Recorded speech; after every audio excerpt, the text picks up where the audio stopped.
Nós vamos fazer contato com o economista e professor na Universidade Federal do Rio de Janeiro, João Sixu. Bom dia, Sixu. Bom dia, ouvinte. Hoje o governo promete detalhar a líderes partidários a sua proposta de reforma tributária.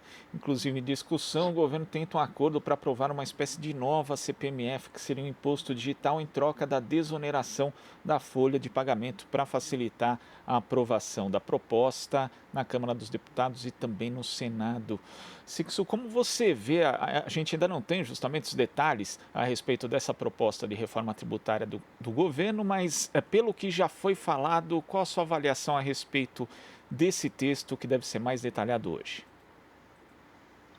Olha, essa proposta, ela visa, principalmente, pelo que eu tenho percebido, introduzir a CPMF, mas com outro nome. Mas, na verdade, será um imposto sobre transações financeiras. Todas as transações financeiras hoje são digitais e, portanto, a proposta sugere que seria um imposto sobre transações digitais financeiras. Então, é a CPMF com outro nome. Olha, esse imposto eu sempre achei muito injusto, extremamente injusto, porque, na verdade, é a mesma alíquota cobrada para todas as pessoas. Então, todo imposto onde todos pagam a mesma alíquota, independentemente da sua renda, independentemente do seu patrimônio, é injusta. Por quê? Porque faz com que pobres e ricos paguem a mesma alíquota. E é óbvio que a alíquota é um índice de sacrifício. Então você faz o sacrifício do pobre ser igual ao sacrifício do rico. É óbvio que para o rico isso será algo que um sacrifício muito leve. Para o pobre, esse é um sacrifício elevado, pesado. Então, nesse sentido, o CPMF sempre foi um imposto ruim. Eu acho que teve um momento só, quando ele existiu, e naquela fase onde ele ia ser derrubado ou não, onde foi indicado que toda a CPMF seria destinada à saúde. Naquele momento ali, eu acho que tinha alguma coerência, porque na verdade seria o seguinte: na saúde em geral, no SUS, quem utiliza o SUS são os mais pobres, de menos renda. Então, seria uma canalização, pelo menos específica, para esses segmentos. Então, teria mais coerência. Agora, isso de tomar de todos de forma desigual para entregar para todos de forma igual é realmente algo que não deve ser trazido. Uma última frase, eu diria que esse imposto traz regressividade, injustiça para dentro do nosso sistema tributário. Nós precisamos de outra reforma tributária, não dessa. Exatamente essa questão, esse aspecto do caráter regressivo do nosso sistema tributário, Sixu, do que se ouviu falar até agora a respeito dessa proposta de reforma tributária do governo, temos aí esse imposto digital, também propostas em medidas que vão no sentido da simplificação tributária, mas nada que na prática justamente ataque esse problema do caráter regressivo do sistema. É necessário também que, pelo menos no Congresso Nacional, haja uma discussão nesse sentido, Sixu? É, olha só, eu tenho ouvido falar nessa proposta exatamente nesses dois itens: introduzir uma CPMF nova ou simplificar a arrecadação tributária. Isso não é uma reforma tributária, isso é apenas um remendo e atender ali alguns pequenos interesses. A gente precisa de uma reforma mais profunda, de fato. Precisamos de uma reforma que trate da nossa regressividade. Nosso imposto, ele sacrifica, nosso sistema tributário, ele sacrifica, como eu já disse anteriormente, os pobres e alivia completamente os ricos. Então, é bom que se dê alguns exemplos para nós entendermos isso. Vamos, por exemplo, pensar em imposto sobre o patrimônio, sobre a riqueza, sobre a propriedade. Aqui no Brasil, é uma arrecadação muito pequena que se faz em cima de patrimônio. O patrimônio diferencia as pessoas. O rico tem mansões, tem iates, tem fazendas, e o pobre, quando muito, tem um pequeno local para morar. Então, o patrimônio diferencia a capacidade contributiva.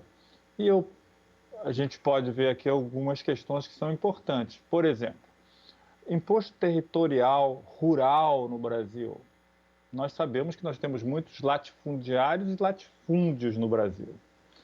Mas do total arrecadado de imposto territorial rural no Brasil, é somente 0,04. Você imagina assim, 0,05, você imagina assim algo que é 0,5%, agora 0,5% divide por 10, é isso que eu estou dizendo. 0,5% dividido por 10 é a arrecadação do imposto territorial rural no Brasil. Ou seja, está mostrando que ricos, milionários ou bilionários que têm latifúndios não pagam quase absolutamente nada de imposto. Esses mesmos ricos, latifundiários, milionários, têm helicópteros, têm jatinhos, têm iates e não pagam absolutamente nada de IPVA por ano. Agora, o menino que tem uma moto para fazer entregas, para trabalhar o dia inteiro, ele tem que pagar IPVA sobre a moto que utiliza para trabalhar de forma arriscada durante todos os dias. Então, existe essa injustiça tributária no Brasil muito grande. Imposto sobre lucros e dividendos na pessoa física é zero. É zero. O imposto de renda, então, quando se declara, o empresário declara lucros ou dividendos lá no imposto de renda, no mesmo formulário que eu declaro, ele declara em rendas não tributáveis.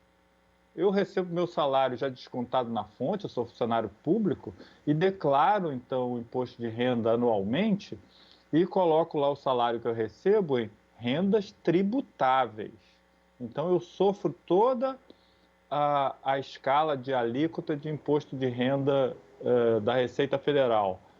Esses empresários que recebem lucros e dividendos, eles declaram também o lucro que retiraram, os dividendos que retiraram das suas empresas, mas declaram na parte do formulário indicado para rendas não tributáveis. Só a última frase também para concluir. É da fábrica que o trabalhador trabalha, que se retira dali salário ou dali são retirados lucros. O salário que vai para a pessoa física, trabalhador, paga imposto de renda de acordo com todas as alíquotas. O lucro que sai dali da mesma fábrica e vai para a pessoa física, empresário, não paga nenhuma alíquota, não paga imposto. Isso é extremamente injusto e traz regressividade. Ou seja, uns têm carga tributária, outros não têm carga tributária no Brasil. Sixto, agora, mesmo que se consiga efetivar uma proposta de reforma tributária que contemple um sistema mais justo, que não é isso que está contemplado na proposta inicial do governo, mas teremos discussões aí no Congresso Nacional, ainda assim, para esse cenário pós-pandemia, em que vai ser necessária a participação do Estado, serão necessários também mais investimentos públicos, existe outro limitador que é o teto de gastos. É possível o Brasil conseguir, mesmo fazendo uma reforma tributária que contemple o sistema mais justo, conseguir fazer algo para reduzir a desigualdade no país com a vigência da lei do teto? Olha, essa lei de teto de gastos é algo insano, irracional. Não consigo entender muito bem qual é a explicação que se dá para isso, para um país que precisa de desenvolvimento. O que foi feito no ano de 2016? Foi dito o seguinte: olha, nós não podemos mais gastar em saúde do que nós gastávamos. Não podemos mais gastar em educação mais do que nós gastávamos. E aí, sucessivamente. Mas eu estou falando assim, basicamente de saúde e educação, só para ficar mais claro o exemplo. Os gastos estão congelados em termos reais. Isso significa dizer o quê? Que eles só podem ser reajustados de acordo com a inflação. Mas, do ponto de vista do indivíduo, o gasto real por indivíduo está congelado. Só que, por que eu digo que isso é insano, irracional? Porque o sistema de saúde, de educação, precisam ser melhorados, precisam de investimentos. Então, nós vamos ficar 20 anos sem aumentar os gastos nessas áreas específicas que eu estou mencionando, por exemplo. Só que, durante 20 anos, a população vai crescer. Então, como pode? Nós temos uma situação que é insuficiente, que é o sistema de saúde e o sistema de educação. Ele é insuficiente, eu digo, eu congelo os gastos por 20 anos de algo que é insuficiente, mas eu não consigo congelar o crescimento da população. Então a população vai crescer por 20 anos e os gastos não crescem.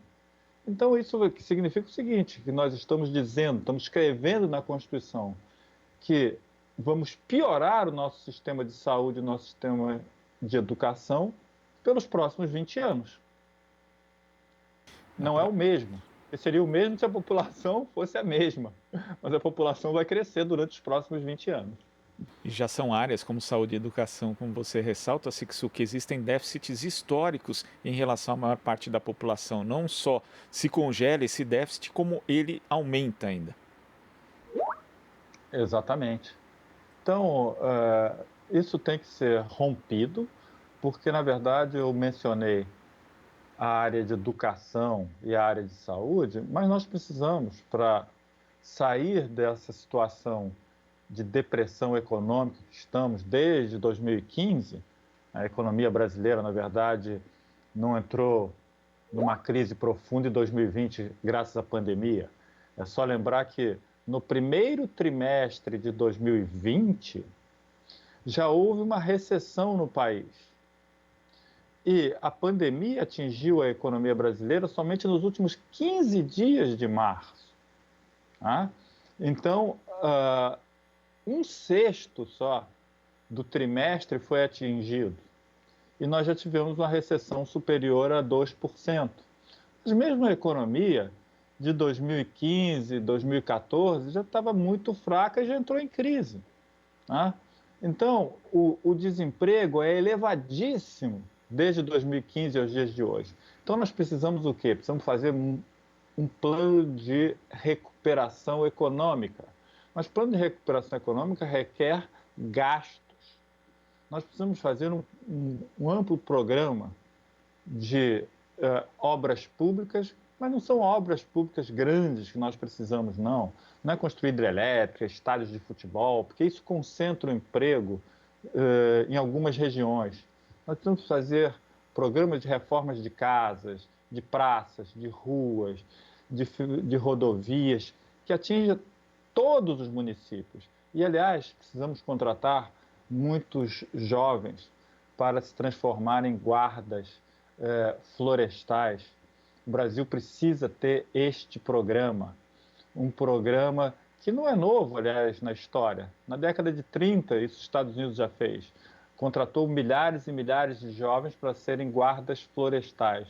Nós temos aqui a pandemia sanitária e temos a pandemia dos incêndios, que todos sabemos e consideramos lamentável. Agora precisamos de gente nas florestas, tomando conta das nossas florestas. E uma das formas de gerar emprego é contratar cidadãos das localidades destas florestas para tomar conta do seu maior ativo, que são as próprias florestas. Então, nós precisamos de um programa de obras e um programa de conservação e manutenção das nossas florestas. Então, é por aí que nós precisamos sair desta crise econômica profunda que nós vivemos, mas nós precisamos gastar. E com esse teto de gastos, a gente não melhora a educação, não melhora a saúde e piora a crise econômica. Sixu, gostaria de agradecer aqui a sua participação no Jornal Brasil Atual e até a próxima. Muito obrigado, eu que agradeço a oportunidade. Conversamos aqui com o economista e professor da Universidade Federal do Rio de Janeiro, João Sixu. Você está ouvindo Jornal Brasil Atual. As notícias que os outros não dão.